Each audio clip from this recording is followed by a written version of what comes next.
Ada berikutnya, dan ini khusus bagi yang ber-WA ya. Di antaranya, kalau Anda WA orang, ini penting, saya juga merasa terganggu ya.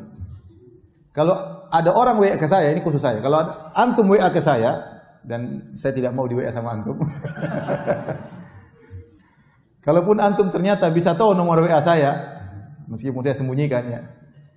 Kalau antum WA ada keperluan, langsung bilang Assalamualaikum warahmatullahi wabarakatuh. Ustadz, saya fulan ada begini. Langsung. Sebagian orang, Assalamualaikum. Tok. Ustadz, waalaikumsalam.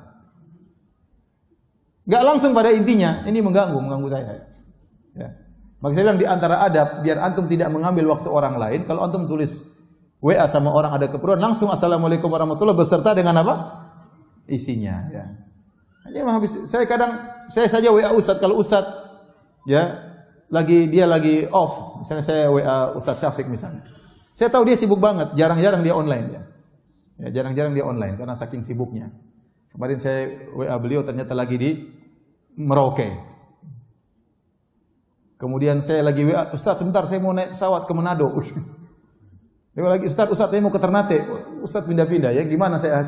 Makanya saya tidak ingin ambil waktu, jangan Assalamualaikum Ustadz, gimana kabarnya? Lagi di mana? Kelamaan Ustadz baca lagi mana? Langsung saya kirim surat pesan suara Ustadz gini. Begitu dia dengar dia tahu maksud saya. Kita tidak ingin mengambil waktu orang maksud saya. Tapi kalau kawan sendiri enggak apa-apa lah, Kak, basa-basi. Maksud saya ada orang yang tidak ingin waktunya terbuang-buang, hanya cuma Assalamualaikum terus enggak ada apa-apanya. Maka saya bilang di antara adab kalau Anda berhubungan dengan orang yang Anda tahu dia sibuk, jangan habisin waktunya tulis Assalamualaikum sekaligus apa? Tujuan Anda. Paham tidak? Tapi kalau sama istri, sayang gimana? Enggak apa-apa, lagi di mana? Sama istri enggak ada masalah. Ya, tapi kalau sama orang yang Anda tahu dia waktunya penting, maka jangan seperti itu. Jangan seperti itu. Jadi kesempatan dia melihat WA kita, dia langsung tahu maksud dan tujuan dari isi WA dari kita. Maka Assalamualaikum langsung isinya. Tapi permasalahan berikutnya, Ustadz, kalau ada orang beri salam kepada kita, apakah harus kita jawab? Orang beri salam lewat WA, Assalamualaikum, atau lewat WhatsApp, atau lewat SMS, atau lewat Facebook, Assalamualaikum. Kalau Anda tidak buka, ya berarti tidak perlu jawab. Tapi kalau terbuka, apakah harus dijawab? Makanya ada khilaf di kalangan para ulama. Sebenarnya ulama mengatakan, kalau salam tersebut berupa tulisan, cukup menjawab dengan lisan. Cukup jawab dengan Waalaikumsalam meskipun tidak nulis. Meskipun tidak sampai suara kita kepada dia, tetapi kita telah mendoakannya, kita telah menjawab dengan kebaikan. Sebagaimana mendoakan kita, kita mendoakan dia. Bahkan kita doakan dengan apa? Lisan. Ini pendapat dipilih oleh Syekh Sulaiman Ar-Ruhaili hafizahullahu taala. Meskipun semua sepakat yang lebih afdal adalah dengan menulis juga. Ya. Dan lebih hati-hati kalau Anda bisa jawab dengan tulisan, jawab dengan tulisan. Karena Allah berfirman, "Wa idza huyyitum bi tahiyyatin fahayyu bi ahsana minha aw rudduha." Kalau kalian diberi salam dengan suatu salam, maka balaslah dengan yang lebih baik atau yang semisalnya. Dan ayat ini umum kata sebagian ulama, mencakup tulisan, mencakup lisan, mencakup tata cara.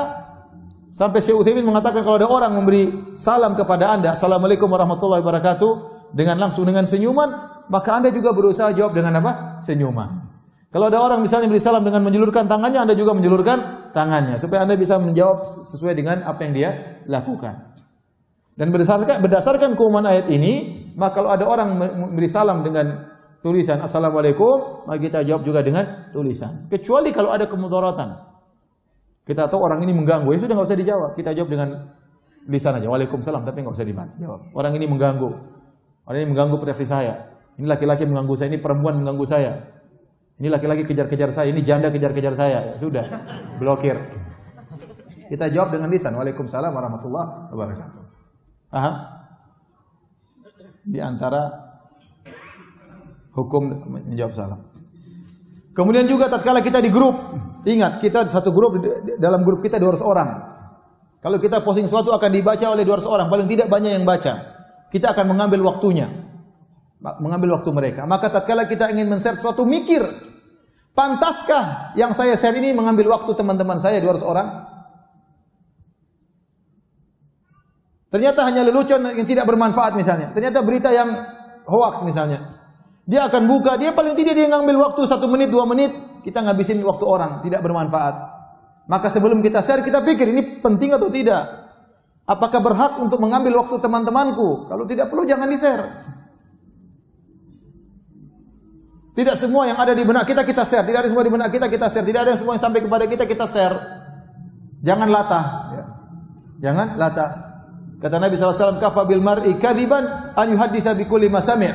Cukuplah seorang dikatakan pendusta kalau dia menyampaikan seluruh yang dia dengar. Maka sama, cukuplah seorang dikatakan pendusta kalau dia men-share semua yang dia dapat. Tidak semua yang kita dapat kita share. Kalau ada share, ada berita datang kepada kita, pertama kita cek benar atau tidak. Datang dari jalan yang terpercaya atau tidak? Ya, sekarang berita ngawur-ngawur, banyak ngawurnya. Apakah sumber-sumber berita orang-orang penulis berita tersebut sikoh, ente kenal, rajin sholat di masjid, jujur? Anda kan nggak tahu. Mau berita tentang Saudi, mau berita tentang Amerika, mau berita tentang Indonesia, mau berita tentang pemerintah, mau berita tentang ustadz, belum tentu benar. Belum tentu benar. Kalau Anda mengenal yang bawa berita, maka Anda silakan. Tapi kalau enggak, hati-hati. Pertama, sebelum Anda men-share berita, pertama cek beritanya benar atau tidak. Kalau ternyata sudah benar, yang kedua manfaat atau tidak, maslahat atau tidak. Tidak semua yang benar kita sebarin. Kalau ternyata tidak bermanfaat, jangan disebarin, tidak usah. Ngabisin waktu saudara-saudara kita. Ya. Baik, yang berikutnya, kalau Anda men-share berita, link, langsung tulis judulnya. Jangan linknya doang, orang jadi penasaran. Wah, begini aja ngabisin kuota. Anda mengambil harta orang lain. Kuota orang lain habis padahal hal yang tidak bermanfaat. Maka kalau Anda nge-share link, langsung judulnya. Ini cerita tentang ini loh, selek langsung linknya. Jangan bikin orang penasaran. Sebagian orang kirim ke saya tanpa ada judul, ini apa, saya jadi penasaran. Buka ternyata nggak bermanfaat ya. Nggak bermanfaat. Atau berita yang sudah terulang ternyata sudah kita baca sebelumnya. Ngabisin kuota kita aja. Kemudian juga tatkala kita di grup ingin beri faedah, jangan terus-terusan kirim faedah. Hanya kopas pagi kirim faedah, siang kirim faedah, sore kirim faedah, kirim. Jangan. Itu seminggu sekali kirim faedah. Pilih faedah yang terbaik kirim agar dibaca oleh saudara-saudara kita. Tidak semua yang sampai kepada kita kemudian kita harus beritahukan kepada orang lain. Ya. Kita dalam grup, kita misalnya seorang wanita yang sangat perhatian, misalnya dengan kecantikan. Ada berita sampai kepada kita, menurut kita sangat penting. Mungkin bagi orang lain tidak penting. Ternyata ini ada obat supaya bisa menurunkan berat badan. Terus kita kirim ke grup, padahal yang grup semua kurus-kurus. Cuma kita sendiri yang gemuk. Ya ngapain kita sebarkan di grup? Kalau ternyata di grup yang gemuk cuma 2 orang, kirim aja japri kepada 2 orang itu. Ngapain kirim ke grup? Kita tahu orang grup kurus-kurus semuanya. Maksud saya tidak semua yang menurut kita penting, itu juga penting bagi orang lain. Harus kita pikirkan, penting nggak bagi orang lain. Tidak semua penting yang bagi kita penting bagi orang lain. Kemudian juga kalau ngirim berita, ngirim waktu-waktu yang tepat. Jangan ngirim share jam 2 malam. Ngapain share berita jam 2 malam? Biar orang tahu Anda lagi sholat malam. Ini waktu lagi mereka mungkin lagi orang ada apa sih bunyi? Ternyata enggak ada apa-apa. Mungkin dia lagi tidur, ting ting, dia lupa matikan HP-nya. Jam 2 malam ada berita apa? Ternyata share yang tidak bermanfaat. Maka pilih waktu yang tepat. Kira-kira orang biasa pegang HP jam berapa? Mungkin pagi-pagi, mungkin sore-sore, mungkin sebelum tidur, tidak apa-apa. Kemudian, kalau Anda ternyata dalam grup akhwat,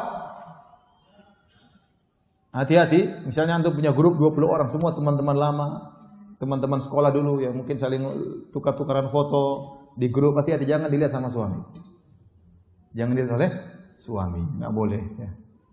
Berita apa, Ma? Nggak usah tahu. Ini khusus buat akhwat, nggak boleh. Ya, karena jangan sampai kita memperlihatkan teman-teman kita yang cantik-cantik sama suami kita. Ya. Siapa tahu suami kita tertarik kan repot nanti. Nggak boleh. Rasulullah SAW mengatakan dalam hadisnya, la tubashirul mar'atul mar'ata fatan'atuha li zawjiha ka'annahu yanzuru ilaiha. Janganlah seorang wanita bertemu dengan wanita lain, kemudian dia pulang ketemu suaminya, dia ceritain, Mas tadi saya ketemu perempuan gini. Seakan-akan sang suami lihat langsung wanita tersebut. Ini tidak boleh oleh Nabi SAW. Nanti buat suaminya penasaran. Tadi perempuan Masya Allah, mancungnya luar biasa, putihnya luar biasa. Siapa? Suaminya penasaran. Wong diceritakan saja nggak boleh, apalagi lihat langsung. Diceritain saja nggak boleh, apalagi lihat langsung. Nggak boleh. Ini amanah. Dan belum tentu wanita ya teman kita tersebut ridho dilihat sama suami anti, belum tentu. Maka kalau sudah dalam grup amanah, jangan kita sebarkan foto-foto yang dalam grup tersebut, tidak boleh.